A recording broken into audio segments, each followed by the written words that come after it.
आकाशवाणी मध्य प्रदेश से प्रस्तुत है प्रादेशिक समाचार।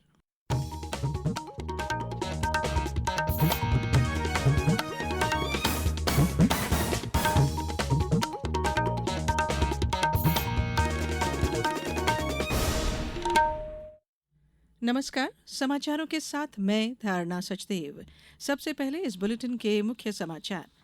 प्रदेश में औद्योगिक विकास की गति बढ़ाने के लिए जबलपुर में रीजनल इंडस्ट्री कॉन्क्लेव का हुआ आयोजन। केंद्र सरकार ने सोमवार से शुरू हो रहे संसद के बजट सत्र के पहले कल बुलाई सर्वदलीय बैठक। राष्ट्रीय परीक्षा एजेंसी ने नीट यूजी मेडिकल प्रवेश परीक्षा का केंद्रवार परिणाम अपनी वेबसाइट पर किया अपलोड। और अगले 24 घंटे में प्रदेश के अधिकतर संभागों में भारी बारिश होने का अनुमान। अब समाचार विस्तार से। प्रदेश में औद्योगिक विकास की गति बढ़ाने के लिए जबलपुर में रीजनल इंडस्ट्री कॉन्क्लेव का आयोजन किया गया। मुख्यमंत्री डॉ मोहन यादव ने इस क्षेत्रीय उद्योग सम्मेलन का आज शुभारंभ किया। कार्यक्रम में मुख्यमंत्री डॉ यादव ने वर्चुअल माध्यम से देवास, कटनी, पिपरिया और छिंदवाड़ा में औद्योगिक इकाइयों का लोकार्पण किया। मुख्यमंत्री ने कहा कि महाकौशल अंचल खनिज और वन संपदा से समृद्ध है, कृषि और खाद्य प्रसंस्करण उद्योगों के लिए अनुकूल है। मध्य प्रदेश में टेक्सटाइल, रक्षा संस्थान के लिए एक टैंक निर्माण, फार्मा क्षेत्र और पर्यटन के क्षेत्र में नए नए उद्योग प्रारंभ किए जाएंगे। मुख्यमंत्री डॉ यादव ने कहा कि जबलपुर में टेक्सटाइल क्षेत्र में अति आधुनिक स्किल सेंटर की शुरुआत की जाएगी, जिससे विशेष रूप से बहनों को रोजगार प्राप्त होगा।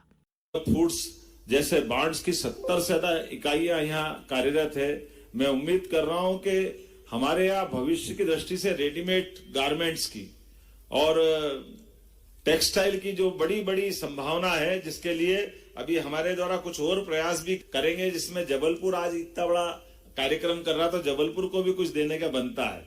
तो बहुत जल्दी जबलपुर में टेक्सटाइल और गारमेंट्स को बढ़ावा देने के लिए एक अति आधुनिक स्किल डेवलपमेंट सेंटर की बनाने की यहीं से घोषणा करता हूं, जिसके माध्यम से एक क्लस्टर जिसमें प्लग एंड प्ले की सुविधा रहेगी, जिसमें बहनों को खास करके सीखने की और रोजगार के लिए बड़े पैमाने पर संभावना बनेगी। इससे पहले मुख्यमंत्री ने 80 करोड़ रुपए की लागत से नवनिर्मित नेताजी सुभाष चंद्र बोस सांस्कृतिक और सूचना केंद्र का उद्घाटन किया। सम्मेलन में ब्रिटेन, ताइवान सहित 5 देशों के प्रतिनिधि, प्रमुख उद्योगपतियों, विभिन्न उद्योग संघों के प्रतिनिधियों और प्रमुख विदेशी प्रतिनिधियों सहित उद्योग जगत की 3,500 से अधिक प्रमुख हस्तियां शामिल हुई। पर्यटन और संस्कृति राज्य मंत्री धर्मेंद्र सिंह लोधी ने कहा कि मध्य प्रदेश प्राकृतिक, पुरातात्विक, सांस्कृतिक और धार्मिक पर्यटन की दृष्टि से समृद्ध प्रदेश है। मध्य प्रदेश का पर्यटन की दृष्टि से गौरवशाली इतिहास देश विदेश के पर्यटकों को आकर्षित करता है। श्री लोधी जबलपुर में आयोजित रीजनल इंडस्ट्री कॉन्क्लेव में प्रदेश में टूरिज्म क्षेत्र में संभावनाओं पर सेक्टोरियल सेशन को संबोधित कर रहे थे। उन्होंने बताया कि महाकाल लोक तर्ज पर प्रदेश के अन्य धार्मिक और सांस्कृतिक स्थलों को लोक के रूप में विकसित किया जा रहा है। केंद्र सरकार ने संसद के बजट सत्र से पहले कल सर्वदलीय बैठक बुलाई है। बैठक के दौरान सरकार संसद के दोनों सदनों के सुचारू संचालन के लिए सभी विपक्षी दलों से सहयोग का अनुरोध करेगी। बजट सत्र सोमवार से शुरू होकर अगले महीने की 12 तारीख तक चलेगा। आम बजट मंगलवार को पेश किया जाएगा। ये नरेंद्र मोदी सरकार के तीसरे कार्यकाल का पहला बजट है। प्रधानमंत्री नरेंद्र मोदी इस माह की 28 तारीख को आकाशवाणी से प्रसारित मन की बात कार्यक्रम में देशवासियों के साथ अपने विचार साझा करेंगे। लोग अपने सुझाव MyGov नमो ऐप पर भेजने या 1800-117800 पर अपना संदेश रिकॉर्ड कर भेज सकते हैं। रसायन और उर्वरक मंत्री जगत प्रकाश नड्डा ने कहा है कि देश को 5 ट्रिलियन की अर्थव्यवस्था बनाने के लिए रसायन और उर्वरक उद्योग से बहुमूल्य योगदान की आवश्यकता है। इंडिया कैम 2024 के उद्घाटन समारोह को संबोधित करते हुए उन्होंने कहा कि सरकार उद्योग के लिए सभी आवश्यक नीति और कार्यक्रम के लिए प्रतिबद्ध है। उन्होंने कहा कि उद्योग को मध्यवर्ती, आयात, अनुसंधान और विकास तथा जनशक्ति प्रशिक्षण पर भी ध्यान देने और ध्यान केंद्रित करने की आवश्यकता है। श्री नड्डा ने कहा कि मुंबई में आगामी इंडिया कैम रसायन और उर्वरक उद्योग के लिए मूल्यवान अंतर्दृष्टि और दिशा निर्देश लाएगा। ये समाचार आप आकाशवाणी मध्य प्रदेश से सुन रहे हैं। हमारे समाचारों को अब आप कभी भी और कहीं भी अपनी सुविधा के अनुसार सुन सकते हैं। ये समाचार बुलेटिन YouTube, X प्लेटफॉर्म और Facebook पर AIR न्यूज भोपाल पेज पर सुने जा सकते हैं। इसके अलावा आप हमारी वेबसाइट newsonair.gov.in पर अथवा न्यूज ऑन AIR ऐप पर भी समाचार सुन सकते हैं।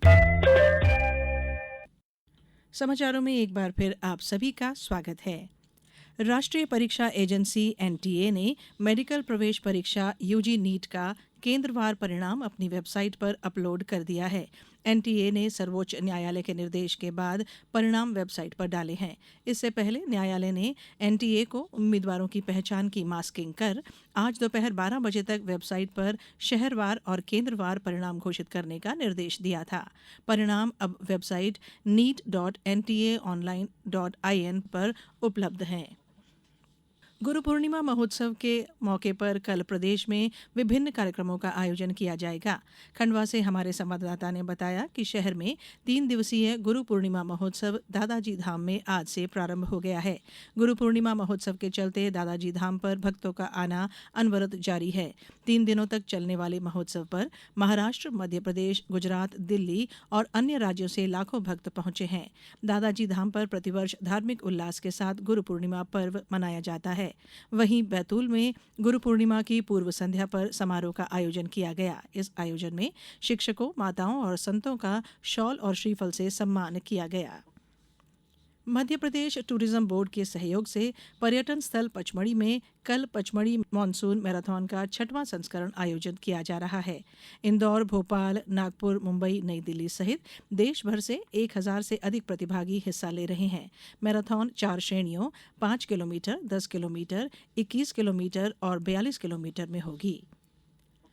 मध्य प्रदेश विद्युत वितरण कंपनी कार्यक्षेत्र के ग्वालियर रीजन अंतर्गत संचारण संधारण वृत्त दतिया ने CM हेल्पलाइन के माध्यम से प्राप्त शिकायतों का 100% समय सीमा में निराकरण करते हुए पूरे प्रदेश के सभी जिलों में पहला स्थान प्राप्त किया है। मध्य क्षेत्र विद्युत वितरण कंपनी ने बताया है कि बिजली उपभोक्ताओं को निर्बाध और गुणवत्तापूर्ण विद्युत आपूर्ति सुनिश्चित करने के साथ ही बेहतर उपभोक्ता सेवाएं प्रदान करना कंपनी की प्राथमिकता है। बेहतर सुशासन और आमजन की समस्याओं के शीघ्र निराकरण के लिए प्रदेश में संचालित CM हेल्पलाइन योजना के माध्यम से प्राप्त शिकायतों को कंपनी द्वारा समय सीमा में हल किया जा रहा है। बात मौसम की। प्रदेश में मानसून की गतिविधियां जारी हैं। बारिश का स्ट्रांग सिस्टम एक्टिव होने की वजह से पूरा प्रदेश भीग रहा है। अगले 24 घंटे में भोपाल, इंदौर, उज्जैन, जबलपुर, शहडोल, ग्वालियर, रीवा, सागर संभागों में कहीं कहीं भारी बारिश होने का अनुमान है। सीहोर, नर्मदापुरम, बैतूल, खंडवा, खरगोन, पांडुर्ना, सिवनी, बालाघाट में भारी बारिश का ऑरेंज अलर्ट भी जारी किया गया है। मौसम विभाग ने बताया है कि लो प्रेशर एरिया बंगाल की खाड़ी पर एक्टिव हुआ है। वहीं साइक्लोनिक सर्कुलेशन भी एक्टिव है, जिस वजह से पूरे प्रदेश में तेज बारिश का दौर चलेगा।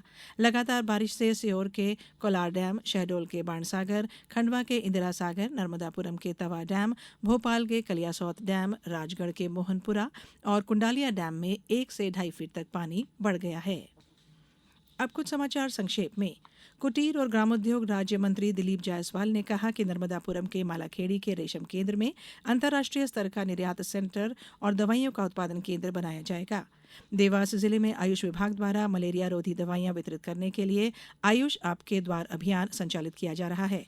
गरीबी रेखा से नीचे जीवन यापन करने वाले लोगों के लिए स्वरोजगार हेतु अशोकनगर में डेयरी प्रबंधन और केचुआ खाद के 10 दिवसीय प्रशिक्षण कार्यक्रम का आज समापन हो गया।